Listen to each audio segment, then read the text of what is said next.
से पागलपण मुक्ति लाभ करे। श्रोतृवर्ग कहवा तात्पर्य होछि जगतर नाथ जगन्नाथ होचंती एक रहस्यमय ठाकुर तांकर जतिकी कृपा हबो आमे सेतिकी जानि परिबा आमे अधिक जदि जानिबा पई रहस्य उन्मोचित करबा पई चेष्टा करबा आमे ए कार्य सफल होला भगवान आज जतिकी हम प्रति प्रेरणा मिलिबो ए अकिंचन आपन आगे सेतिकी तथ्यभित्तिक प्रसंग को उपस्थापन करबा को प्रचेष्टा करबा के आमे माने समस्त जगन्नाथ को दर्शन करछे जगन्नाथ संपर्क में अनेक कथा श्रवण करछे किंतु जगन्नाथ को आमे सहज उपलब्धि करि पारुने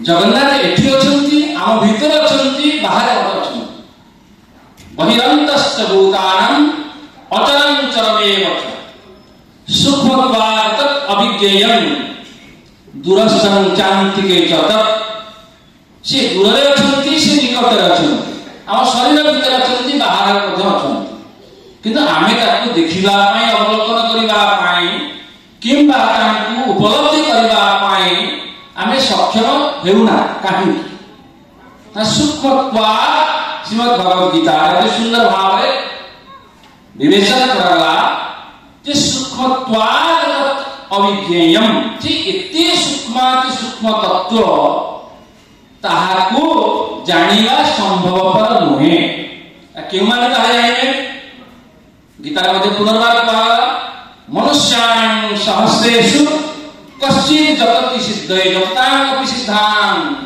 कश्चित् मां वेति तत्त्वतः सहस्र मनुष्य मध्य जत्नवान व्यक्ति विशेष मध्य काम क्वचित व्यक्ति सिद्धि लाभ करि पारे एवं सहस्र सिद्धि लाभ करथिबा व्यक्ति विशेष मध्यरु काम क्वचित तत्वतः मते जानि पारे तबे एठी गोटे प्रश्न उत्थापित हुए तबे आमे माने अक्षर काहे प्रकृत रे आमे आम द्वारा संभव हुए ना नहीं ईश्वर किछि माया रचना करछंती आमे तांको देखिबा पई देखि पारिबा नाही एभली किछि भगवान द्वारा या सृष्टि होछि वास्तव में भगवान यह करछंती जे तू मते अवलोकन करे नाही करि पाइयो नाही मते सहज रे देखि पाइयो नाही मते सहज रे अनुभव करि पाइयो नाही आपण माने कठोपनिषद अति सुंदर भाव रे गोटे आख्यान मिले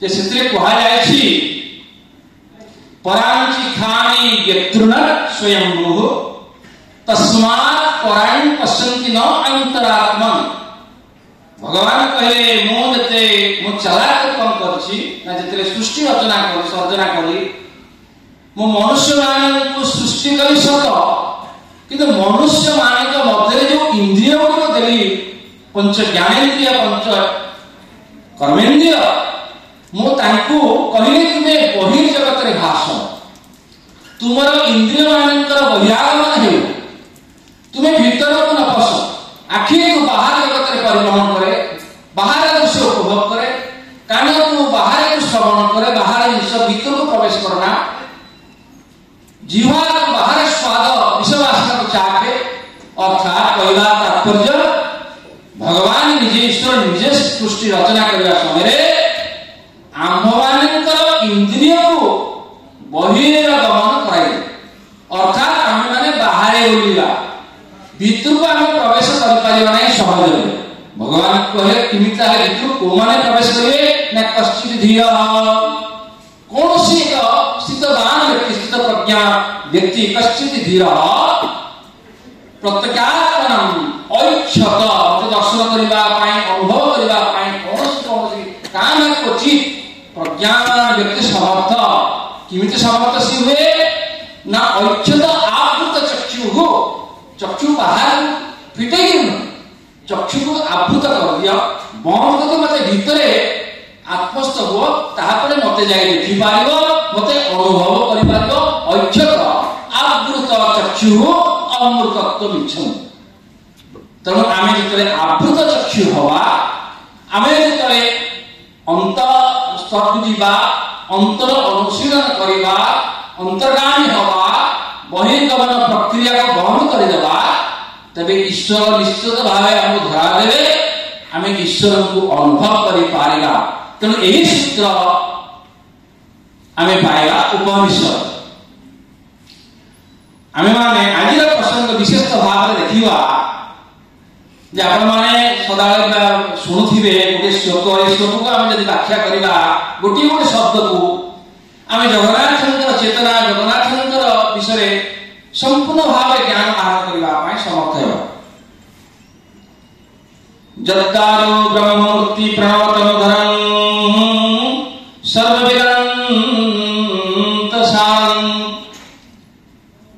सर्ववेदांत सारम भक्तान कल्प वृक्षम भवयतरणी सर्वतत्वानुतत्वम सर्व तत्वर अणुतत्व कारण अणुर अणुआन से महत महियान उपनिषद वर्णना करछि। समस्त तत्व समस्त तत्व निहित अछि जगन्नाथ संस्कृति रे जगन्नाथ चेतना। सर्वप्रथम कहला जद्दार ब्रह्ममूर्ति। तले जद्दार ब्रह्ममूर्ति से ब्रह्म किभଳି भाव हेले आमे आगर प्रथम आलोचना करिया पर्यालोचना करिबा जगन्नाथ ब्रह्म किभଳି।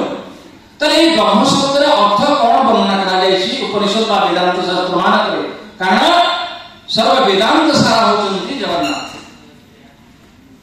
तले ब्रह्म ब्रूह एक धातु अछि संस्कृत आपण व्याकरण में देखिबे ब्रूह एक धातु ब्रूह रे मनुष्यते है ताहा ब्रह्म अर्थात जहा व्यापक जहा सर्वव्यापी सर्वत्र सुतिमलोके सर्वमावृत्य तिष्ठति जे अत्र तत्र सर्वत्र जे विद्यमान जे सर्वव्यापक ये सर्वव्यापक तत्व जोठारे निहित अछि ताहा होछि ब्रह्म अर्थात जगतनाथ जगन्नाथ होचंती ब्रह्म।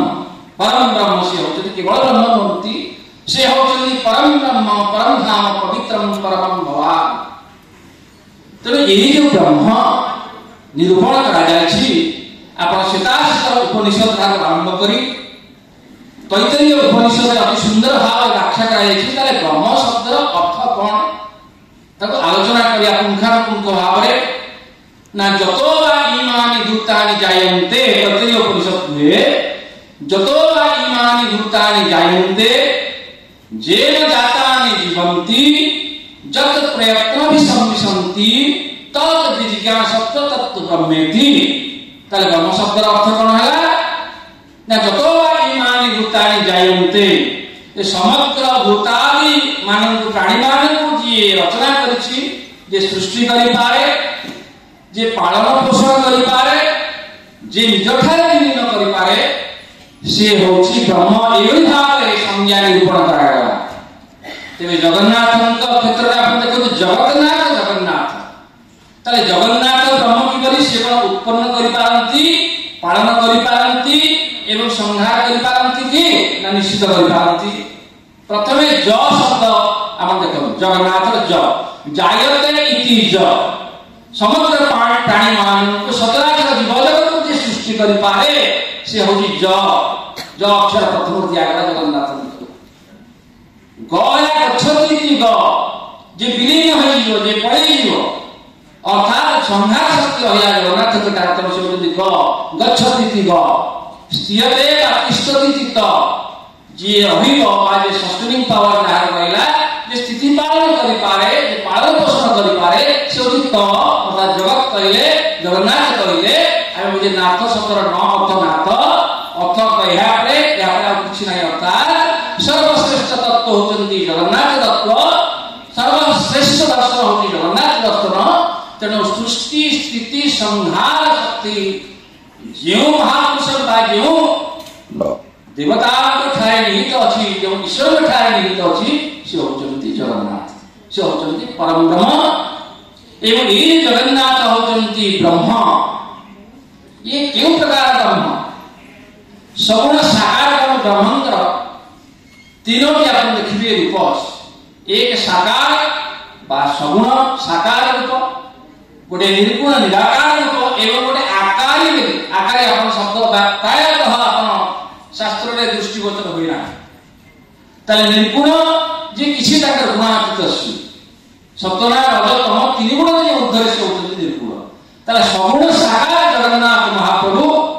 यदि सगुण साकार है ताले चारोटी विलक्षण शक्ति बा चारोटी विशिष्ट गुण तांकर थारे प्रतीयमान होइथिबो निश्चित भाव ना से चारोटी कोन ना नामं च रूपम लीलां च धामं परापरम एकत चतुष्टय नित्यं सच्चिदानंद विग्रहम सच्चित आनंद ब्रह्मंकर रूप ब्रह्मंकर सम्मिलित होछि सच्चित आनंद ताले सच्चिदानंद स्वरूप ब्रह्म जगन्नाथ एवं से जगन्नाथ सगुण ब्रह्म तांकर नाम अछि नामंच रूप विभिन्न नाम रे से नामित होइतांती जगन्नाथ रूपे नीलाद्रि रूपे कालिया शांत रूपे विभिन्न नाम रे नामित अछि अर्थात से तांको एक नाम दिया अछि नाम तांकर एक स्वतंत्र रूप अछि नामंच रूपम लीला क्यों प्रकार लीला करंती ना दुई प्रकार से लीला करंती गोटे औदार्य लीला करंती जड़े ऐश्वर्य विभूति प्रकट करतारंती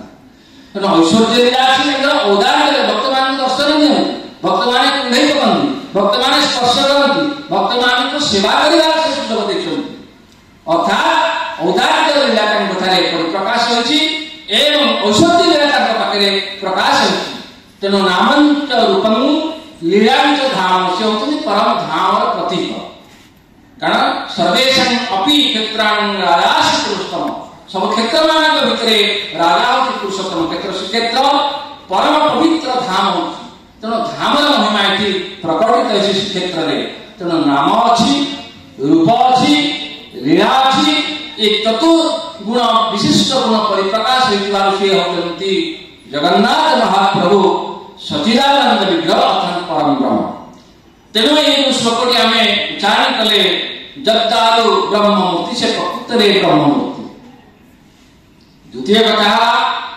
प्रणव तनुधरम प्रणव होछि तांकर शरीर प्रणव अर्थ ओंकार ओम इति एकाक्षर ब्रह्म धारण नाम स्वरम बेली श्रीमद् भगवत गीता रे वर्णित अछि तेणु एकाक्षर ब्रह्म होछि ओंकार तांको शरीर ओंकार एवं केही केही गवेषक माने कहंती ब्रह्मा विष्णु महेश्वर जो तीन जन अछंती से अ उ म र समिश्रण से होती सिंहासन रे शोभा पाउछंती एवं आउ केते गवेषक कहतांती जगन्नाथंकर बृहता होछि अ तांकर नासिका होछि उ तांकर अधराष्ट्र होछि तांकर म तेणु अ उ म ये जो प्रणव रूपी होती श्री जगन्नाथ ताको आमे देखिबे काहे श्री जगन्नाथ ओंकार ओंकार जे आप उच्चारण करिवे ताला कोन मिललो ओंकार बिंदु संयुक्तम नित्यं ध्यायन्ति योगिनः कामदं आपण जिते काम पार्थिव कामना हो वही का परलौकिक कामना हो धर्म अर्थ काम मुख्य कामना आपण को थाउना काहे कि समस्त काम परिपूर्ण करि पारे से कल्पतरु एवं कामदं मोक्षदं चैव ओंकाराय नमो नमः से मध्य मोक्ष प्रदान करिबा पई समर्थ एतद भिन्न आपण प्रत्येक शरीर होछि आपण देखु ओंकार आपण देखिबे मंडूक उपनिषद रे अति सुंदर भाव एक श्लोक आसे वर्णित होइछि ना प्रणवो धनु सर एकात्मा ब्रह्मतत् लक्ष्यमुच्यते प्रणव धनु सर होछि आत्मा आपण शरीर भितर जगन्नाथ होଛନ୍ତି सहस्रधर कमल शतदल कमल रत्न सिंहासन ए जो क्राउन चक्र अछि मस्तिष्क रे एठी जगन्नाथ महाप्रभु रत्न सिंहारे उपवेशन करछथि रत्न सिंहासन ऊपर सुधा सिंधु प्रवाहित होछि स्थान धनुर गुण को चढ़िया को ए जाय त्रिपुटी स्थान रे अब आज्ञा चक्र मिडिल पॉइंट में ताकू पिनियल ग्रांड बोली कहा जाय साइंस रे तेणु एठी आपने एटा होछि धनु सब प्रत्येक शरीर रे ओंकार होल धनु होछि ओंकार स्वरूप धनु एठी अछि ए धनु रे स्वर होछि कि से ना स्वर होछि आपन प्रणव रूपक धनु आपन आत्मा होछि स्वर एवं सुषुम्ना कांड में दंड भीतर जो सुषुम्ना कांड अछि सुषुम्ना नाड़ी अछि से नाड़ी के होछि रहसु तेणु आत्मा को आपन जेतले सुषुम्ना नाड़ी मध्य देई मूलाधार चक्र पर्यंत टाणीबे और यही आत्मा को छाड़ीबे स्वर को निक्षेप करे एई जागारो ब्रह्म रूपक भगवान अछंती सच्चिदानंद विग्रह परम कारुणिक जगन्नाथ महाप्रभु आत्मा जाई जगन्नाथ के पाखरे परमात्मा के पाखरे विलीन होइयो। एहा होची प्रणव तत्व शरीर भितरे। तेणु तांको कुआगला प्रणव तनुधारण सर्व वेदांत सार। से होचनी मध्य सर्व वेदांतर सार। वेद जो चतुर्वेद अच्छी ऋक् साम यजु अथर्व ये चतुर्धामूर्ति केवल तानूर्ति जगन्नाथ को कुआला पुरुषोत्तम। आम आज देखा वेदांत किभली भाव वर्णना कर पुरुष शब्द पुरुषोत्तम पुरुषोत्तम उत्तम पुरुष होती जगन्नाथ। आम आसवा ये कनसेप्ट को प्रथम देखा जगन्नाथ होती महान पुरुष विराट पुरुष किभली भाव। प्रथम आप देखिए ऋग्वेदर जो दशम मंडल अच्छी पुरुष सूत्र वर्णित अच्छी सहस्र शीर्षा पुरुष सहस्राक्ष सहस्रपा सभूमि विश्वतवृत्वा अत्यतिष्ठ दशांगुलम। ये दशांगुल से अछंती भगवान ताले सहस्र शीर्षा पुरुष एभली से पुरुष जानकर सहस्र शीर्ष अच्छी सहस्र पाद विशिष्ट सहस्र चक्षु विशिष्ट से होचंती परम पुरुष। ताले पुरुष शब्द को आम जब व्याख्या करबा आसवा पुरुषोत्तम शब्द को विवेचना करबा बा आलोचना करबा। ताले पुरुष कहले कौन बुझु आमे आपण देखिए भागवत रे एकई पुरुष मुरारी सकल घटे छंती पुरी। एकई पुरुष समग्र जगत रे केवल एकमात्र होचंती पुरुष। ताले पुरुष काहे कहला ना पुरे सेते इति पुरुष। पुर पुरर एक अर्थ हूँ शरीर शरीर रूपक पुरे जे विराजित अच्छा परमात्मा परम पुरुष ये शरीर रूपक पुरे रही अवस्थान करुथिबारु से होचंती पुरुष। अन्य मते स्वर्ग मर्त्य पाताल होची तीन पुर। एई तीन पुरे जे सेते बा शयन करछंती बा अवस्थापन करछंती करिथिबारु से होचंती पुरुष। तेणु तीन पुर को जे जगत विश्व ब्रह्मांड जे मालिक विश्व ब्रह्मांड को जे परिव्याप्त होती जो जगतनाथ जगन्नाथ ऋग्वेदर से होती परम पुरुष सहस्र शीर्षा पुरुष बोली वंदना करा।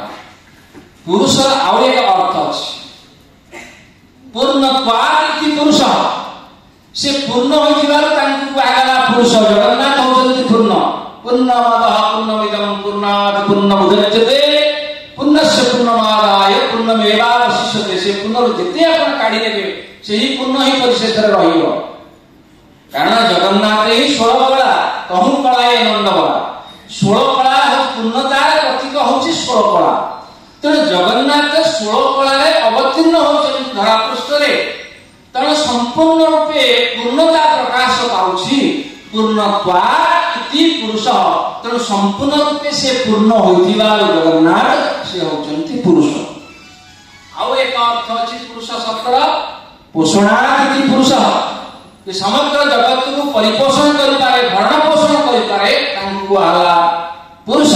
ये समग्र जगत को परिपोषण परिपुष्ट करथांती जगतर नाथ जगन्नाथ। तेणु तांको को आला पुरुष। आउ काई पुरुष को आला ना आपण देखिए बृहदारण्य कर वर्णना कराई पाप दहनादि पुरुष। समग्र पाप आदि भौतिक पाप हो आदि दैविक पाप हो समस्त त्रिताप को जे विनाश करंती दहन करंती। तेणु तांको कहा जाउछि जे से होते पुरुष पाप दहना। पतित जनंकु करि मुक्त उड़ाई पतित पावन नेत परमानंद सुंदर स्वरूप दर्शनहीन करंती ताप जे दीनबंधु कृपा सिंधु जे दीनबंधु कृपा सिंधु निखिल मानस हृदय कुमुद विकास पूर्ण इंदु जे विकास पूर्ण इंदु नीलचक्रे फरफर होई उड़ुची बाणा पतित पावन बाणा। तेणु से पतित को उद्धार करती। तेणु पातक पातक को विनाश करुवा सी होचंती पुरुष। तेणु एइबली भावरे वेदरे पुरुष शब्द वर्णना करा जायछि जहाँकि जगन्नाथ निमंते प्रयुज्य। एपटे आपण उपनिषद देखंतु, उपनिषद रे जगन्नाथ केउ पुरुष रूपे वर्णित करा जायछि। आपण श्वेताश्वतर उपनिषद वर्णन अछि अपाणि पाद जवन ग्रहीता, अपाणि पाद जवन ग्रहीता पश्यत चक्षुष शृणत्य कर्णः सवेति विद्यं न च तस्यास्ति वेदा तमाहुरज्ञं पुरुषं महान्तम्। एटी मध्ये पुरुष शब्द व्यवहार कला। जगन्नाथ होचंती महान पुरुष।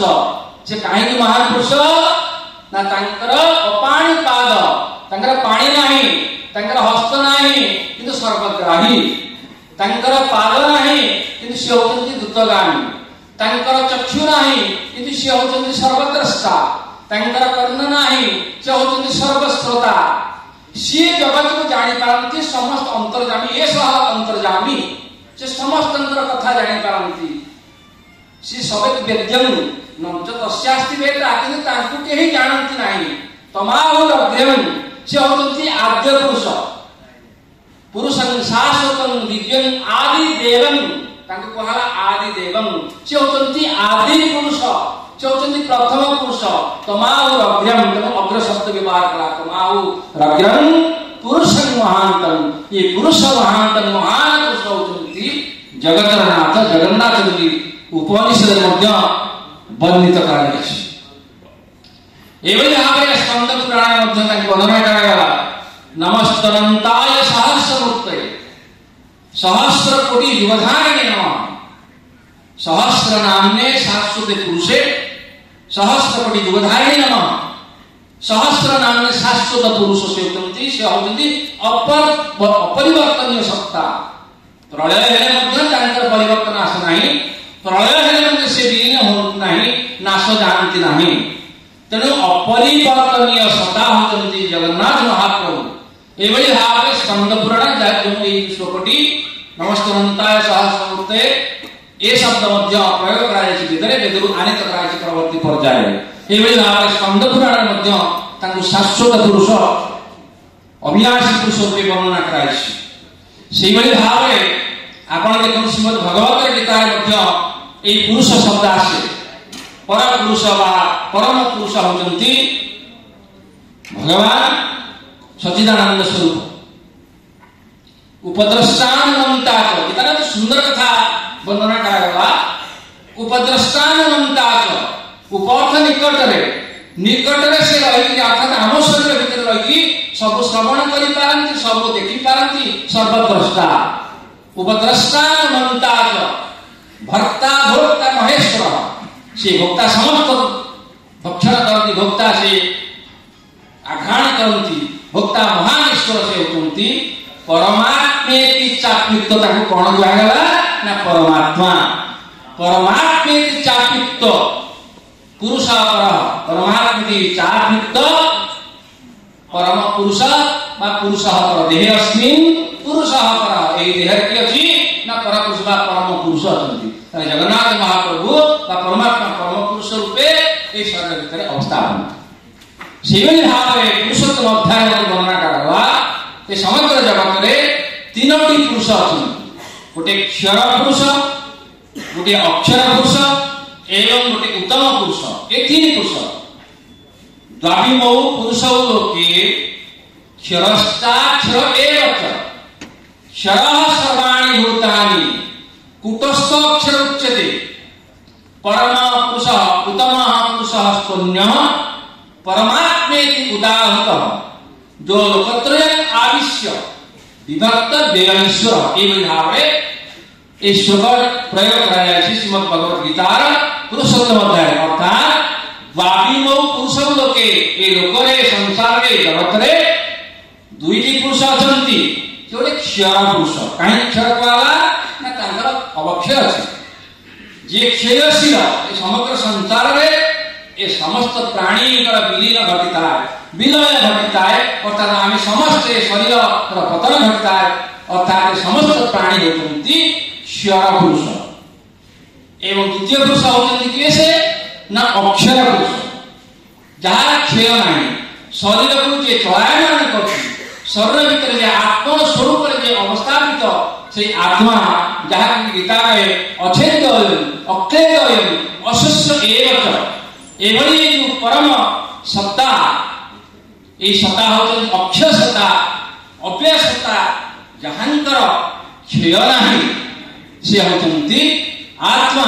ये आत्मा होती सत अवस्थापित होती आत्मा होती अक्षर ये होती अक्षर पुरुष किंतु परम पुरुष पुरुषोत्तम होती कैसे ना उत्तम पुरुष हस्तन्य जगन्नाथ महाप्रभु होती क्षर ठारू जस्मा क्षरो अतीत अहम मु क्षर ठारू ऊर्ध्वे क्षर ठारू मु ऊपर अछि अक्षरा चाकुच उत्तम मु अक्षर ठारू मध्ये उत्तम मध्ये ऊर्ध्वे तेणु लोके वेदेश प्रथित पुरुषोत्तम मो ना पुरुषोत्तम बा उत्तम पुरुष हस्तन्य मोची उत्तम पुरुष बा मोची पुरुषोत्तम मु कौन करछि ना लोकत्रे अस्मि समग्र लोकरे आविष्यमाने प्रवेश करी मु सबुठी थारे अछि ईशावासं इदं सर्वं जगत्किंचित् जगत रूपे मो समग्र जगतरे व्यापित अछि। तेणु एभली भावरे गीता आपण देखिबे मध्य तीनोटी पुरुष संबंधरे वर्णना करा जायछि। से होचंती क्षर पुरुष अक्षर पुरुष एवं पुरुषोत्तम ये भाव मध्य गीता वर्णना करा जायछि। आपण देखिबे भक्तानां कल्पवृक्ष से मध्य भक्तमानंकर कल्पवृक्ष भक्त माने जहां आगंती अकुंठ चित्रे भगवान प्रदान करती वर्तमान मध्य कल्पवट विद्यमान। तेणु कल्पवट बोले आप देखिए सब सूता बांधुंट जार जहाँ मनस्कामना अच्छी जहाँ परिपूर्ण हो जाऊँगी। तेणु कल्पवट मध्य विद्यमान भक्तानां कल्पवट भक्तानां कल्पवृक्ष भवजल तरणी भवजल को भव सागर को उद्धार करने से होचंती नाविक सदृश भवजल तरणी भवजल भव संसार से उद्धार कर जानती महाप्रभु जगन्नाथ। से भाव में देखिए वंदना करें श्रीराम राम मध्य से भाव श्रीराम दासेन प्रवाहमाना धर्माश नौकां सुदूर स्वयंतां संसार सिंधुर अतिदुस्तरस्य तीरं सुखेन जना लभन्ति। ये सुखरे अक्लेशरे आमे ये भवसागर को पार करिबा पई समर्थ हवा जदि आमे सेही नावरे उपवेशन करिबा जेउ नाव को बहुछंती जेउ नावर नाविक अछंती परम पुरुषोत्तम प्राण पुरुषोत्तम भगवान जगन्नाथ। तेणु भक्तानां कल्पवृक्ष भवजल तरणी सर्वतत्वान तत्व सर्वतत्व निकटरे अणुतत्व रूपे से समग्र तत्व मध्य से अछंती। आपण देखंतु जगन्नाथ संस्कृति को आपण यदि विवेचना करेंगे आप देखिए गणनारायण रुद्रे अंबिके भास्करे तथा भिन्न भिन्न कर्तव्य पंचदेव नमस्तुते। से गणदेवता रूपे पूजा पाउछंती। गणेश तत्व निहित अच्छी जगन्नाथ ठारे आपण स्नान पूर्णिमा दिन गणेश वेश सुसज्जित होती नाना परम विष्णु सी कृष्ण रूप में पूजित मदन मोहन रूप में पूजित होती। सी दशवतार मध्य अच्छा केशव दूत दशविध रूप तेणु से विष्णु रूपे परिगणित शिव रूपे भैरवाक्षम शैवान भैरवाक्षम पशुपति रीति जा शाक्त तत्व शक्ति सी भैरव रूपे परिगणित कारण भैरव भैरवी जो नहांती महाप्रसाद से पार। तेणु भैरव रूपे जगन्नाथ को कारण श्रीमद भैरव शेखरे प्रविलस चंद्रामतम कहला तंत्र शास्त्र आपण देखिए महाप्रसाद जो हुए आम भाविचे जे महाप्रसाद कहीं होची विमला महाप्रसाद महाप्रसाद विमला पाखे समर्पित हो पारे ताहा महाप्रसाद रूपे रूपांतरित किंतु ता नुहे ये भैरवी चक्र स्थापन कराई भैरव जगन्नाथ विमला जत्र भैरवी जगन्नाथस्तु भैरव भैरव रूपे पूजित होती आपणकर जगन्नाथ महाप्रभु से होती भैरव भैरवंकर शिखर सरची चंद्र आपण देखिए प्रभुते भैरवी चक्रे सर्वे वन्ना विजातय निवृते भैरव चक्रे सर्वे वन्ना पृथक पृथक भैरवी चक्र उपरे आपण जेकोसी प्रसाद आपण रखि दियंतु ताहा महाप्रसाद रूपे रूपांतरित हेबो तेणु एटी शंकराचार्य जेतरे आसिले एठारे श्रीक्षेत्र में विशेषकर सिंहासन में आपण भैरवी चक्र को से स्थापन करछंती ए भैरवी चक्र रे आपण यदि रखिबे प्रसाद को ता महाप्रसाद रूपे रूपांतरित हो काहेकि ना एटी तीनोटी अमृत प्रवाहित होछि जदि तीनोटी अमृत प्रवाहित रहबो ताहा अमृत रे परिणत हो शिव तत्व इठारे भैरव तत्व शिव भैरव रे परिणत होछि भैरवंकर शिखर देश अछि अर्धचंद्र आपण देखंतु चंद्रामृतम स्वामितम जगन्नाथ चंद्र मस्तक रे भैरव रूपे एक चंद्र शोभित से चंद्र रु एक अमृत धारा स्रावित होछि समुद्र मंथन समय मध्य उत्थापित होइतिला मध्य एक अमृत तेणु समुद्र सन्निक महदि सन्निकट अछि एठार मध्ये एक अमृत प्रवाहित होछि बधुर मुख्य अमृत विमला नारायण कंठर मध्य प्रवाहित होछि एक अमृत तेणु साक्षात त्रिखंडामृतम त्रिखंड अमृत एठारे स्रावित होछि श्रीक्षेत्र रे सिंहासन रे बा श्रीक्षेत्र परिमंडल मध्य रे तेणु ए दृष्टिकोण विवेचना करे जना जाय जे एहा होछि वास्तव क्षेत्र जे क्षेत्र प्रसाद को आपण जदि अर्पण करिए ताहा महाप्रसाद रे रूपांतरित होइजिवो तेणु एहा भैरव बा शैव जनित एक प्रक्रिया एवं ई शिव मत होचंती शेषवतार लंगाई लांगलाई आपण बलभद्र महाप्रभु तेणु ई शिव तत्व एठारे निहित अछि एतद् भिन्न शाक्त तत्व मध्य विमला जत्र भैरवे जगन्नाथ भैरव तेणु विमला मध्य एवं मध्यम एतद् भिन्न मध्य आपणकर ए परिमंडल मध्य विभिन्न शक्ति देवी मानक मध्य स्थानित करा जायछि सुभद्रा मां मध्य शक्ति स्वरूपिणी एवं लक्ष्मी मध्य स्थानित करा जायछि तेणु एठी मध्य शक्ति तत्व निहित अछि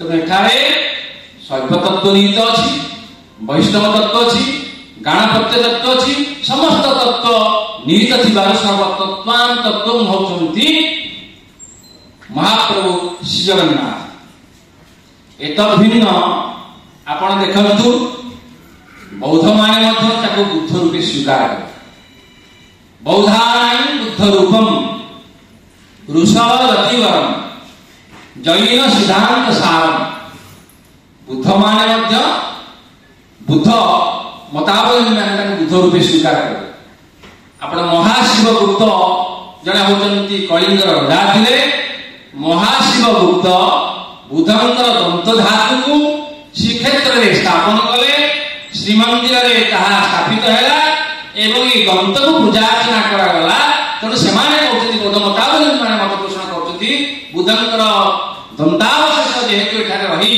पूजा अर्चना करा जाउछि तेणु एहा होछि दंतपुर तेणु दंतपुर प्राचीन काले दंतपुर कले श्रीक्षेत्र को बुझा गला तेणु एहा होछि एक बौद्धिक बुद्ध क्षेत्र एहा व्यतीत बौद्ध माने कहती बुद्ध धर्म संघ बुद्धं शरणं गच्छामि संघं शरणं गच्छामि कहा जाउछि बुद्ध धर्म संघ ये होचंती त्रितत्व ए त्रितत्व होचंती त्रिदेवता स्थानित होचंती बलभद्र सुभद्रा मां एवं जगन्नाथ महाप्रभु तेणु एहा होछि मध्य एक बौद्ध क्षेत्र एहा व्यतीत बौद्ध धर्म रे जाति किछि नथा आचार्याल ब्राह्मण भक्षण करतांती जेहेतु आचार्याल ब्राह्मण महाप्रसाद को भक्षण करतांती तेणु यह एक बौद्ध क्षेत्र रूपे विवेचना करा जायछि तेणु बौद्धानां बुद्ध रूपम तेणु बौद्ध माने यह बुद्ध रूपे स्वीकार करती एवं रथयात्रा जो परिपालन करा संपादन करा जाउछि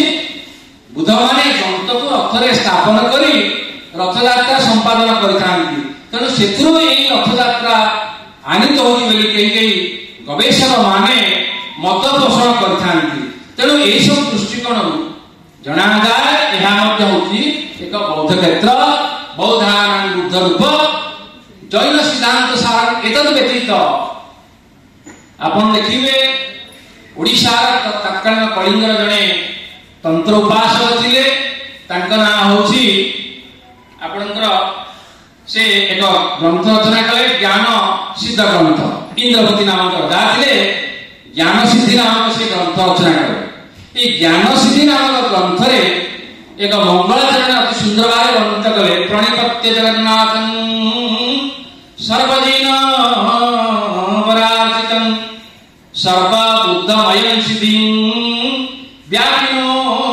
गगनं पवम् ये होचंती सर्व सिद्धि प्रदान करवा ठाकुर होचंती जगन्नाथ महाप्रभु मुताको प्रणिपात करछि प्रणिपत जगन्नाथ सर्वजीन परार्चितं सर्वजीन माने मते याकू अर्चना करतांती वंदना करतांती एवढी भावरे इंद्रभूति मध्य ज्ञानसिद्धि नामक ग्रंथ रे मंगलाचरण रे स्थानित करचंती ए श्लोकटी जाकी जगन्नाथ उपलक्षे वर्णना कराछि तेणु बौद्ध मानकर से बुद्ध जैन मानकर जैन सिद्धांत सार आम देखिए जैन मान कि भाव जैन रूपे परिकल्पना कर तत्कालीन कलिंग जन राजा थे नाम आप श्रवण करवा चाहते पढ़ा चाहते ना करकंडू करकंडू थे जैन उपासक पार्श्वनाथ जो चतुर्जाम नीति प्रणाली कले चतुर्जाम धर्म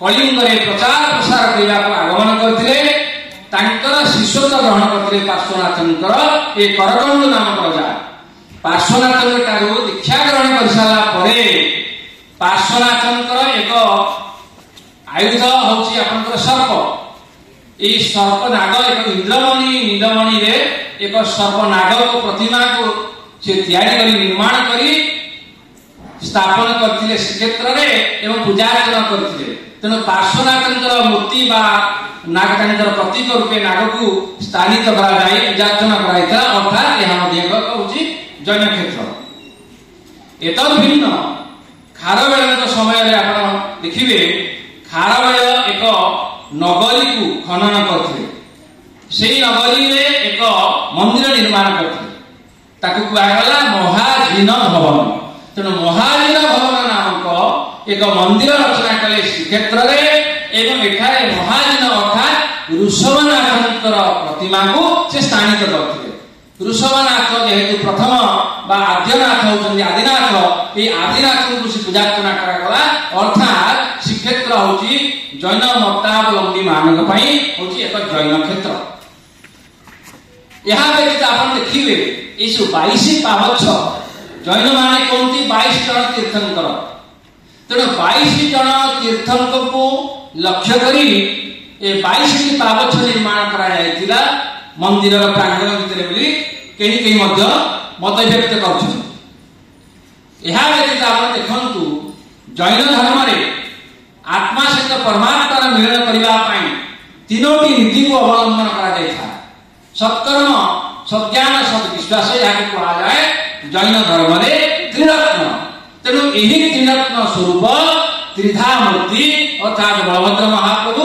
जगन्नाथ महाप्रभु सुभद्रा मां स्थानित होती रत्न सिंहासन एकदा जैन मतावलंबी मान परिपोषण करते अर्थात यह हूँ एक जैन क्षेत्र यह व्यतीत आप कैवल्य शब्द आम प्रयोग करते महाप्रसाद कैवल्य शब्द ये कैवल्य शब्द आनीत होकर जैन धर्म कैवल्य प्राप्ति जैन माने कहती जदि मनुष्य जीवदशा मध्य सत्कर्म प्रवृत्त होता है तेरे मृत्यु पर आत्मा ऊर्ध्वगमन होता है एवं सिद्धशिला नामक एक स्थान जहाँकि विश्वर उपरी भाग एक सिद्धशिला नामक स्थान मृत्यु पर आत्मा स्थानित हुए सिद्धशिला नामक स्थान स्थानित होगा आत्मार पुनरागमन हो नहीं आत्मा मुक्ति लाभ करता है कैवल्य प्राप्ति होता है मुक्तिर अन्य नाम हूँ कैवल्य प्राप्ति तेणु जैन माने मुक्तिर अन्य नाम कले कैवल्य प्राप्ति तेणु यही कैवल्य शब्द जैन धर्म आसी बोली जैन माने विश्वास करते आपण यह व्यतीत आप देखु कोईली वैकुंठ ये जो कोईली वैकुंठ जैन माने कहती कैवल्य अवस्था जैन मानकर कैवल्य अवस्था जन्म अवस्था को कहा जाए कोइली वैकुंठ तेणु जगन्नाथ महाप्रभुंकर जेहेतु दारु विग्रह नूतन दारु विग्रह ये कोइली वैकुंठ स्थान में निर्माण करा जाए निर्मित हुए तेणु यह हूँ जैन क्षेत्र बोली कहीं विवेचना करते तेणु कहवा तात्पर्य बौद्धमानंतर क्षेत्र बौद्ध रूप जगन्नाथ विवेचना करागला जैन सिद्धांत सारा होती महाप्रभु जगन्नाथ स्वीकार कराई व्यतीत यही श्लोक देखिए योगीनां हंस तत्व योगी मानकर हंस तत्व होची जगन्नाथ महाप्रभु ताले हंस तत्व कौन आपण माने बारंबार देखिए गीता रे कहैछि हे अर्जुन तुम्हें योगी जड़े योगी कहीं हो ना योगी होची तपस्वी भ्यो अधिक योगी आपण जेते तपस्या करन सबुठार योगी होची तपस्या ठार अधिक तपस्वी भ्यो अधिक योगी ज्ञानी भ्यो भी ततोधिक ज्ञानी मानक ठार मध्य अधिक होची योगी कर्मीभ्याश्चधिक योगी कर्मी मानक ठार मध्य अधिक होची योगी तस्मात् योगी भवार्जुन तेणु हे अर्जुन तुम्हें योगी हो यही योग तत्व मध्य जगन्नाथ चेतना दर्शन रे मध्य रूपायित होइछि प्रतिफलन होइछि जगन्नाथ को कहवा हंस तत्व आपण मानक भितरे शरीर भितरे प्राण अछि प्राण पुरुषोत्तम होचନ୍ତି जगन्नाथ महाप्रभु हंस हंसे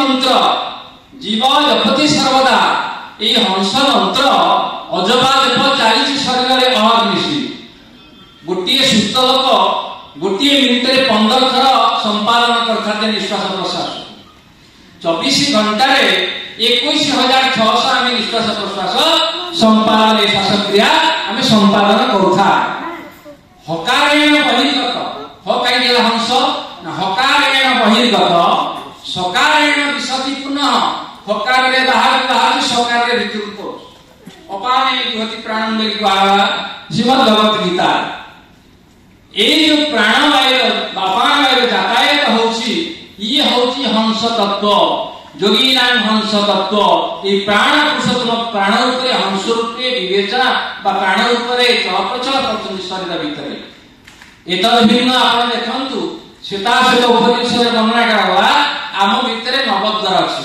आखि कान उपस्थ वायुपस्थ अछि पाटी अछि ये होची 9टा द्वार नवद्वारे पुरे देहि हंस लीला यते बहि बसी सर्वस्य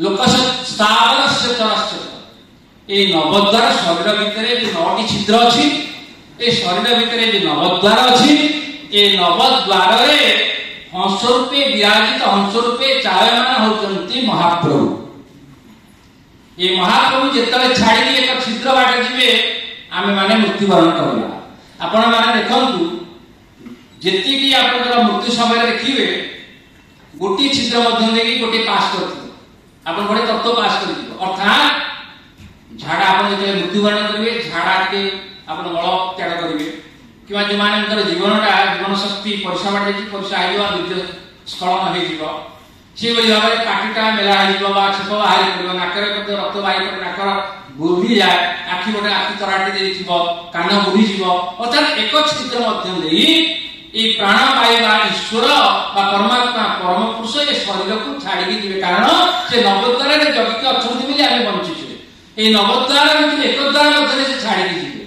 दशम द्वार मध्य समस्त न कारण योगी माने काम कथि योगी दशम द्वार त्रिकुटी मध्य रे तांकर उदागमन करबो तांकर प्राण मिलु अर्थात चेतना बा चेतन शक्ति चली आपण माने देखंतु जदि जने विष्टा परित्याग कला जानिबे तार निम्न जोनि रे तार पतन हो अर्थात से निम्न जोनि रे ग्रहण करियो जन्म ग्रहण करियो परवर्ती तार जन्म जेति की उद्धव जिबे आमे सेति की उद्धव स्तर रे जोनि रे आपण लिखे परबे जदि चक्षु रे आपण ऊर्ध्व को जिबे कर्ण जदि बाटरे जाई छथि प्राण चली जाई छी बा आपण परम पुरुष छाड़ी चली जाई छथि आपण को ऊर्ध्व गमन हो ए अनुसार ए क्रम रे दशम द्वार यदि जीव आपण ईश्वर के सारे विलीन हो तेणु हंस लीला एते बहि नवद्वारे पुरे देहि हंस लीला एते बहि तेणु हंस रूपरे भगवान विचरण करते हंस तत्व निहित होइति परम पुरुष जगन्नाथ गोटा ଏହା ବ୍ୟତୀତ ଆପଣ ଦେଖନ୍ତୁ ଏହି ହଂସ ତତ୍ତ୍ୱ ବ୍ୟତୀତ ଜଗନ୍ନାଥ ନୀଳାଦେବ ଶଙ୍ଖ ମଧ୍ୟରେ ଶତଦଳ କମଳେ ରକ୍ତ ସିଂହାସନ ଇଲେ କହୁଥିଲେ କଥା। ଆପଣ ଦେଖିବେ ଶରୀର ଭିତରେ ଆପଣଙ୍କର ଷଟଚକ୍ର বা সপ্তম চক্র হচ্ছে কি আপনার নবচক্র কুয়াগলা বা কে কোন সপ্তম চক্র হচ্ছে আপনার সহস্রার। প্রথম চক্র মেরুদণ্ডর নিম্নাংশে আছে তাহা হচ্ছে মূলাধার। মূলাধার উপরে রহিলা স্বাধিষ্ঠান চক্র। স্বাধিষ্ঠান চক্র উপরে রহিলা আপনার মণিপুর চক্র। মণিপুর হচ্ছে অনাহত চক্র। অনাহত চক্র উপরে বিশুদ্ধ চক্র বা কণ্ঠচক্র। কণ্ঠচক্র পরে রহিলা আজ্ঞা চক্র। আজ্ঞা চক্র উপরে সহস্রার চক্র। এই সহস্রার চক্র বা সেরিব্রমে হচ্ছে মহাপ্রভু জগন্নাথ বা পরমাত্মা পরম পুরুষ এটি বিরাজমান। কৌশি আমি যদি যোগ প্রক্রিয়া মাধ্যমে আপন মানে এই কুণ্ডলিনী শক্তি রূপে মা বিমলা অଛନ୍ତି মূলাধার চক্রে। মূলাধারে যদি কুয়াগলা মূলাধারে বসে শক্তি সহস্রারে সদাশিব। সদাশিব বা পরম পুরুষ পরমাত্মা এই সহস্রারে অଛନ୍ତି। মূলাধার চক্রে মা লক্ষ্মী স্বরূপিণী বা বিমলা অଛନ୍ତି। আমি মানে যদি যোগ প্রক্রিয়া অবলম্বন করি এই কুণ্ডলিনী শক্তি স্বরূপিণী বা বিমলা মা বা লক্ষ্মী মাଙ୍କୁ আমি উত্থাপন করি মেরুদণ্ড মধ্যে সুষুম্না মার্গরে ব্রহ্মনালী মধ্যে নেই এই সহস্রারে আমি অবস্থাপিত করি পারিবা তেবে আমার সমাধি লাভ হব, আমার পুনর্জন্ম হবনি, আমি কৈবল্য প্রাপ্তি হবা, আমি নির্বাণ প্রাপ্তি হবা। ଏହା କଣ ସମ୍ଭବ? এই তত্ত্ব সন্নিবেশ করা হয়েছে জগন্নাথ মহাপ্রভুଙ୍କ ପାଖରେ। ତେଣୁ କୁହାଯାଇଛି ଏହା ଅହର୍ନିଶି ଶ୍ରୀ ରାଧାକୃଷ୍ଣଙ୍କର ବିମଳା ଜଗନ୍ନାଥଙ୍କର ଏଠି ଲୀଳା ଲାଗି ରହିଛି। ଏ ଲୀଳା ଦେଖିବା ପାଇଁ କିଏ ସମର୍ଥ ଅଛନ୍ତି? ଦେଖିପାରିବ? ଏହାକୁ ଦେଖିବା ସମ୍ଭବପର ନୁହେଁ। ଆଉ କେମିତି ସମ୍ଭବ? ଯେତେବେଳେ ଅଭିରାମ ପରମହଂସଙ୍କୁ ପଚରାଗଲା କହିଲା ଆପଣ ଯେତେ ମନ୍ତ୍ର ସାଧନା କଲେ ତନ୍ତ୍ର ସାଧନା କଲେ ମନ୍ତ୍ର ସାଧନା କଲେ ତନ୍ତ୍ର ସାଧନା କଲେ ଆପଣ ପାଇଲେ ତ ପରମ ପୁରୁଷଙ୍କର ଭେଟ ହେଲା? ନା, ମୋର ଜୀବନ ଅତିକ୍ରାନ୍ତ ହେବାକୁ ଲାଗିଛି। ଜଗତେ ଯେତେ ମନ୍ତ୍ର ଆର ତନ୍ତ୍ର ଯନ୍ତ୍ର ଜପରେ ନ ପାଇଲି ତତେ ଅଜପା ଅକରମ ଏହି ତ ବୀଜ ମରମ ପ୍ରସନ୍ନ ହେଲୁ ମାଗ ଚିତେ গো কৃপাময়ী জ্যোতি যন্ত্রকু দেই টেকি জ্বালাকু চাহিলি নিরেখি জক জক শোভন বিজুলি কোয়ে ধন যন্ত্রটি রহিলা অটকি গো কৃপাময়ী। পরিশেষরে স্বীকার কলে হে মা মু এতে জীবন সারা মন্ত্র কলি তন্ত্র কলি যন্ত্র কলি মু কিন্তু ভেট পাইনি। তাহলে কেতବେଳେ ভেট পাইলু না অজপা অকর্ম ଏହି ତ বীজ মর্ম। মু অজপারে যেতବେଳେ କହିଲି ମୁଁ ଯେତେବେଳେ ଅହର୍ନିଶି କହୁଛି 24 ଘଣ୍ଟା ଚାଲିଛି ସ୍ୱତଃପ୍ରଭୁତ ଭାବରେ এই নিঃশ্বাস প্রশ্বাসରେ ହିଁ ବାନ୍ଧି ହେଇଛନ୍ତି ଭଗବାନ ଜଗନ୍ନାଥ। ଆମେ ଯେତେବେଳେ ନିଶ୍ୱାସ ସ୍ଥିର ହେଇଯିବ, ଆମର ଯେତେବେଳେ ପ୍ରାଣବାୟୁ ସ୍ଥିର ହେଇଯିବ, ଆପଣଙ୍କର ମନ ସ୍ଥିର ହେଇଯିବ। ଆପଣ ଏତେ କଥା କହୁଛନ୍ତି ଯେତେ ଘଣ୍ଟି ବାଡ଼ାନ୍ତୁ ଈଶ୍ୱରକୁ ପାଇବେନି। କାହିଁ ପାଇବେନି? ନା ମନ ଆପଣଙ୍କୁ ସ୍ଥିର ହେଇ ମନ ସଦାବେଳେ ହଉଥିବ। କାରଣ ଭଗବାନ ମୋତେ ସେ କଥା କହିଲେ ମନ ତୋର ଏତେ ଚଞ୍ଚଳ, ଇଏ ଏତେ ବେଗଗାମୀ, ଇଏ ସ୍ଥିର ହବନି। ତାହେଲେ ଆପଣଙ୍କର ମନ କେତେବେଳେ ସ୍ଥିର ହବ? ମନ୍ତ୍ର କହିଲା ମୋର ଡାଇରେକ୍ଟର ହଉଛନ୍ତି ଜଣେ, ମୋର ମାଷ୍ଟର ହଉଛି ଜଣେ। ସିଏ ଯଦି ଚାହିଁବ মন্ত্র হচ্ছে কি সে মারুতি, সে হচ্ছে কি সে মারুত মধ্য সঞ্চার প্রাণ স্তর্জন প্রজায়িত বলি যোগ শাস্ত্রের বর্ণনা করা হয়। তাহলে মনর গুরু কি সে, মনর মাস্টর কি সে? না মারুত, ডাক্তার কি বায়ু। মন কହୁଛି বায়ু যদি মতে চাহিব, বায়ু হচ্ছে মাস্টর ডাইরেক্টর, তেଣୁ ଇଏ ପ୍ରାଣବାୟୁ ଯେତେବେଳେ ମତେ ଚାହିଁବ ମୋ ସହିତ ସ୍ଥିର ହେଇଯିବ। ଆପଣ ଦେଖନ୍ତୁ ଯଦି ନିଶ୍ୱାସଟାକୁ କିଛି ସମୟ ଆପଣ ରୋକିଦେବେ, ଆପଣ ମନକୁ ପଠେଇଲେ ଇଆଡେ ସିଆଡେ ମନ ଯିବେ। ମନ ଠିକ ଏଇ ଜାଗାରେ ଆଜ୍ଞା ଚକ୍ରରେ ବାନ୍ଧି ହେଇକି ରହିଯିବ। ତେଣୁ ଯୋଗ ପ୍ରକ୍ରିୟା କହେ ଆମେ କୌଣସି ମତେ ଯଦି ପ୍ରାଣବାୟୁକୁ ସ୍ଥିର କରିବା, ପ୍ରାଣବାୟୁ ସ୍ଥିର ହେଲେ ଯଦା ସଂଖ୍ୟତେ ପ୍ରାଣ ମାନସଞ୍ଚ କଲିୟତେ। ଯଦି ପ୍ରାଣବାୟୁ କ୍ଷୀଣ ହେଇଯିବ, ଯଦି ପ୍ରାଣବାୟୁ ସ୍ଥିର ହେଇଯିବ, ତାହେଲେ ମନ ଆପଣଙ୍କର ସ୍ଥିର ହେଇଯିବ। ମନ ଯଦି ସ୍ଥିର ମିଶି ରହିଯିବ ଆପଣଙ୍କର ଈଶ୍ୱର ଯୋଉ ଏଇଠି ଅଛନ୍ତି ଅବସ୍ଥାପିତ କରିଛନ୍ତି ଈଶ୍ୱରଙ୍କର ଚରଣାରବିନ୍ଦରେ ମନ ଯାଇ ଲାଗି ରହିବ ଏ କେବେ ବାହାରିକି ଆସିବ ନାହିଁ। ତେଣୁ ଏହି ପ୍ରକ୍ରିୟାକୁ ଅବଲମ୍ବନ କରିବାକୁ ହେବ ନା ଯୋଗୀ ନାଁ ହଂସ ତତ୍ତ୍ୱ। ତେଣୁ ଜଗନ୍ନାଥ ହେଉଛନ୍ତି ଯୋଗୀ ମାନଙ୍କର ହଂସ ତତ୍ତ୍ୱ। ଏତଦ୍ ଭିନ୍ନ ଆପଣ ଦେଖିବା ଏତଦ୍ ଭିନ୍ନ ଆପଣ ଅଚ୍ୟୁତାନନ୍ଦ ମହାପୁରୁଷଙ୍କୁ ପଚରାଗଲେ କହିଲା ଆପଣ ତ ମନ ମନ କହୁଛନ୍ତି ମନ କଣ? ଏଇ ମନ ସିନା ଚତୁର୍ଧା ମୂରତି ମୂଢ଼ମତି ଏହି ମନ ସିନା। এই মন হচ্ছে প্রকৃতরে চতুর্থা মূর্তি। তাহলে এই চতুর্থা মূর্তিକୁ মন স্থির ହେଲେ ଯାଇକି ଆପଣ ଦେଖିବେ, ତା ବ୍ୟତୀତ ନୁହେଁ। তাহলে কেমতি হব না আত্মাକୁ আত্মারে দেখ ଦେଖିଲେ ভেটিবু সত। আত্মা ভিতরে আত্মাକୁ ভেটিব, আত্মা সହିତ ଆତ୍ମାକୁ ମିଶେଇବାକୁ ପଡ଼ିବ। তোহ দে তুহি দেখ দিশু অচি জক জক ভাবি কহে পামর চ্যুতিরে মূঢ় মতি এই মন সিনা চতুর্ধা মূরতিরে মূঢ় মতি এই মন সিনা। আত্মাକୁ ଆତ୍ମାରେ ମିଶେଇବେ। ଆପଣଙ୍କ ଭିତରେ ସେ ଅଛି। ବହି ପ୍ରଥମ କହିଥିଲି ବହିର ଅନ୍ତସ୍ଥ ଭୂତାନାଂ ଅଚରାଞ୍ଚରମେବଚ ସୂକ୍ଷ୍ମତ୍ୱାତ୍ ଅଭିଜ୍ଞ। ସେ ଆମ ଭିତରେ ଅଛି। ଆମେ ଯେତେବେଳେ ଦେଖିବା ଆମେ ଦେଖିପାରିବା। ଆପଣ ହଜାରେ ବାହାରେ ଖୋଜନ୍ତୁ ପାଇବେ ନାହିଁ ଏବଂ ପାଇବାକୁ ଘଣ୍ଟିର ଆବଶ୍ୟକତା ନାହିଁ, ଧୂପକାଠିର ଆବଶ୍ୟକତା ନାହିଁ, ଘିଅ ଦୀପ ଜାଳିଲେ ସେ ଆସିବ ନାହିଁ। କେବଳ ଦରକାର କଣ? ଆପଣଙ୍କର ଭାବ। ତେଣୁ କୁହାଗଲା ଭାବ ମିଛନ୍ତି ଦେବତା। ଆପଣଙ୍କ ଦାସିଆ ଆହୁରି ଥର ନେଇଗଲେ କାହିଁ ପଣ୍ଡା ପଡ଼ିଆରେ କରୁନାହାନ୍ତି, କାହିଁ କରୁନାହାନ୍ତି? ହଜାରେ ଘଣ୍ଟି ବାଡ଼ା, ହଜାରେ ଧ୍ୟାନ କର, ହଜାରେ ଶ୍ଲୋକ ଆପଣ ଉଚ୍ଚାରଣ କରନ୍ତୁ, ସେ ସେଥିରେ ନାହାନ୍ତି। ଏ କୋଉଥିରେ ଅଛନ୍ତି ନା ଭାବ ମିଛନ୍ତି ଦେବତା। ଆପଣଙ୍କର ଯେତେବେଳେ ଭାବର ଉନ୍ମେଷ ହବ, ଆପଣ ଯେତେବେଳେ ଭାବର ଉଦ୍ରେକ ହବ, ଆପଣ ନିଶ୍ଚିତ ଈଶ୍ୱରକୁ ପାଇବେ। ମୋ ଜୀବନରେ ମଧ୍ୟ କିଛିଟା, କାରଣ ମୃତ୍ୟୁଞ୍ଜୟ ସାରା କହୁଥିଲେ, କାରଣ ମୁଁ ସାଧନା କରେ, କାରଣ ଜଗତରେ ମୋତେ ଯେମିତି ଆମର ଯେମିତି ଅଭିରାମ ପରମହଂସ ମନ୍ତ୍ରତନ୍ତ୍ର କରିଥିଲା, ମୋ ଜୀବନରେ ମଧ୍ୟ ମୁଁ ବହୁତ ମନ୍ତ୍ର କରୁଛି। ଆପଣ ବତେଇଦେଲେ ମଧ୍ୟ ବହୁ ଲୋକ ଯାଆନ୍ତି, ମୁଁ ଡ୍ରପ୍ କରୁଛି। କାହିଁକି? ଆଜିକାଲି ସମାଜରେ ସମସ୍ତ ସ୍ୱାର୍ଥ ନିଶ୍ଚୟ ମନ୍ତ୍ରତନ୍ତ୍ର କିଛି ନାହିଁ, ଗୋଟେ ଟେକ୍ନିକ୍ ମାତ୍ର। ଆପଣ ମନ୍ତ୍ରତନ୍ତ୍ର କଲେ ସବୁ କଥା ହେଇଯିବ। ଏ ପାର୍ଥିବ ବସ୍ତୁ ପାଇବେ, ଆପଣ ପାର୍ଥିବ ବସ୍ତୁ ସବୁ ସେ ଦେଇଦେବ ମନ୍ତ୍ରତନ୍ତ୍ର କଲେ, କିନ୍ତୁ ତା ସହିତ ଆପଣ ଭେଟ ହେବ ନାହିଁ। ତେଣୁ ଏହା ଯେତେବେଳେ ମୁଁ ଜାଣିଲି, ତେଣୁ ଯୋଗ ପ୍ରକ୍ରିୟାକୁ ଅବଲମ୍ବନ କର ଏବଂ ଯୋଗ ପ୍ରକ୍ରିୟାକୁ ଅବଲମ୍ବନ କଲା ପରେ ଯାହା କିଛି ପ୍ରଭୁଙ୍କର କୃପା ହେଲା ତାହା ମଧ୍ୟ ଆମର ଦୃଶ୍ୟମାନ ହେଉଛି ବର୍ତ୍ତମାନ। ଆପଣ ଜଗନ୍ନାଥ ମହାପ୍ରଭୁ ଏତେ ଭାବଗ୍ରାହୀ ସିଏ, ଆପଣ ଯେତେବେଳେ ଭାବଗ୍ରାହୀ ଆପଣ ଡାକିବେ ନା, ସେ ନିଶ୍ଚିତ ଶୁଣିବେ। ମୋର ପ୍ରତ୍ୟକ୍ଷ ମୁଁ ଯେତେବେଳେ ଗ୍ରାଜୁଏସନ କରିଥିଲି ଏସିଏସ୍ କଲେଜରେ, ମୁଁ ରାତି 9ଟାରେ ଯାଏ ଦର୍ଶନ କରିବାକୁ, ସେତେବେଳେ ଏତେ ଲୋକ ନଥିଲେ, 9ଟା ହେଲା ବେଳକୁ ବିରଳ ହେଇଯାନ୍ତି ପୁରା। ତେଣୁ ଗଲା ସମୟରେ ମୋର ଇଚ୍ଛା ହେଲା ଯେ ପ୍ରଭୁ ମୁଁ ଆଜି ଟିକେ କ୍ଷୀରା ଖାଆନ୍ତି। ମୁଁ ଆନନ୍ଦ ବଜାରରେ ବୁଲିଲି, ଦେଖି କ୍ଷୀରା ନାହିଁ। ମୁଁ କହିଲି ଆଜି ଖାଇ ହେବନି ପ୍ରଭୁ, ମୋର ଇଚ୍ଛା ଥିଲା କ୍ଷୀରା ପାନ କରିବା ପାଇଁ, ଆଉ କ୍ଷୀରା ତ ପାଇଲିନି। ତାପରେ ମୁଁ ବିମଳାଙ୍କର ଦର୍ଶନ କରି, ବିମଳାଙ୍କର ପାର୍ଶ୍ୱରେ ଆପଣ ଦେଖିବେ ଜଗନ୍ନାଥଙ୍କର ଏକ ଲାଇବ୍ରେରୀ ଅଛି। ମୁଁ ସେଇ ଲାଇବ୍ରେରୀ ଭିତରକୁ ଯାଇକି ପଢାପଢି କଲି ଏବଂ 10ଟା ଯେତେବେଳେ ବାଜିଲା ମୁଁ ପ୍ରତ୍ୟାବର୍ତ୍ତନ କଲି।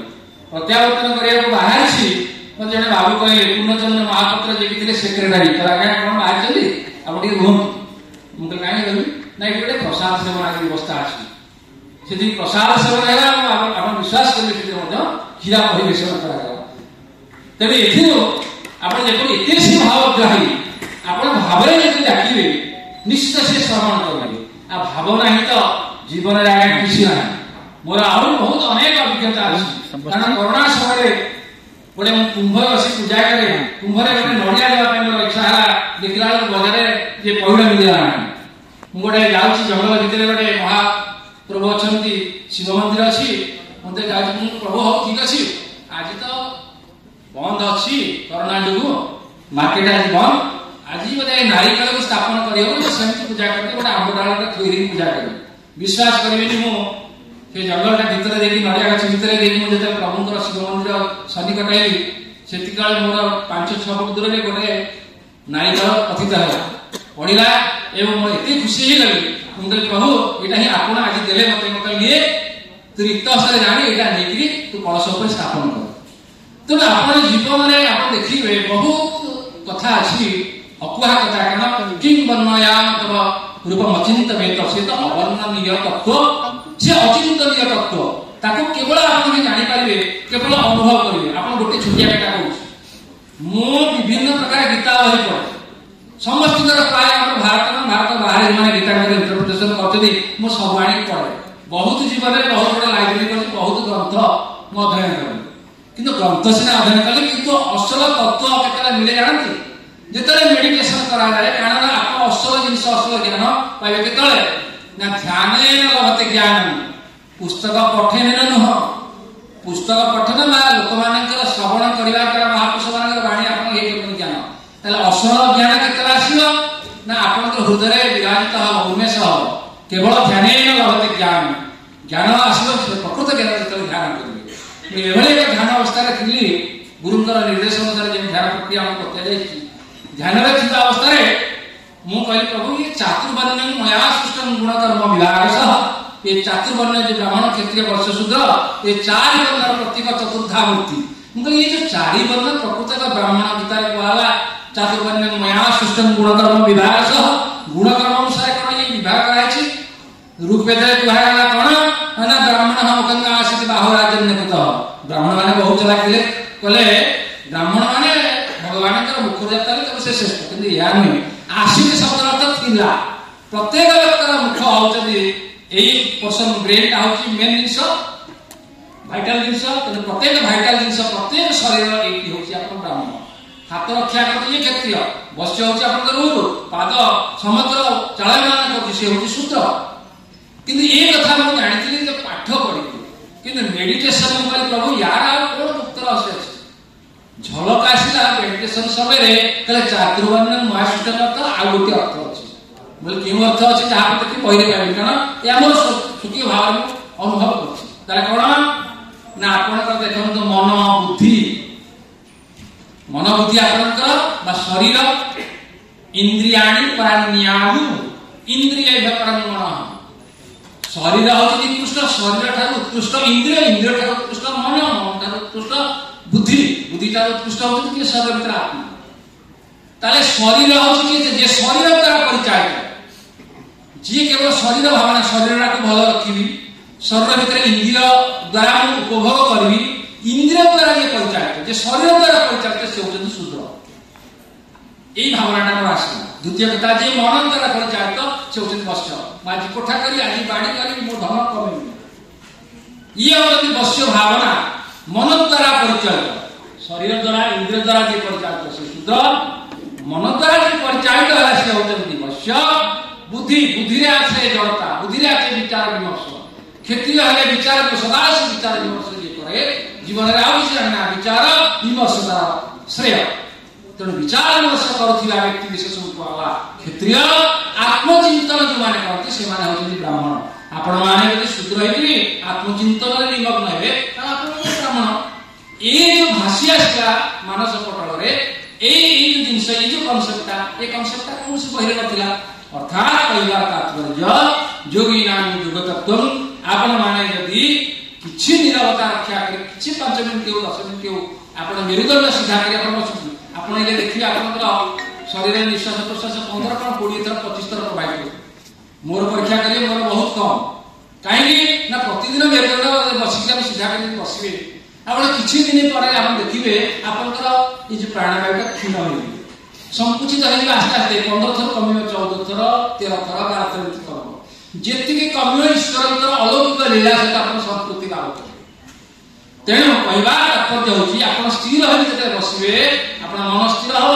प्राणवायु स्थिर हो आपनकर ईश्वरानुमति हो जगन्नाथ मंदिर वर्तमान जहा विधालाणी आपण देखि पारिबे घरे बसंतु इतस्तत्र सर्वत्र से अछंती जगन्नाथ महाप्रभु मध्य आमे ध्यानस्थ अवस्था रे रहइबा यदि आमे निश्चित रूपे आमे तांकर सानिध्य लाभ करिबा एतिग्री मोर वाणी पाजी विश्राम जय जगन्नाथ ओम पूर्णमदः पूर्णमिदं पूर्णात् पूर्णमुदच्यते पूर्णस्य पूर्णमादाय पूर्णमेवावशिष्यते ओम शांति शांति शांति।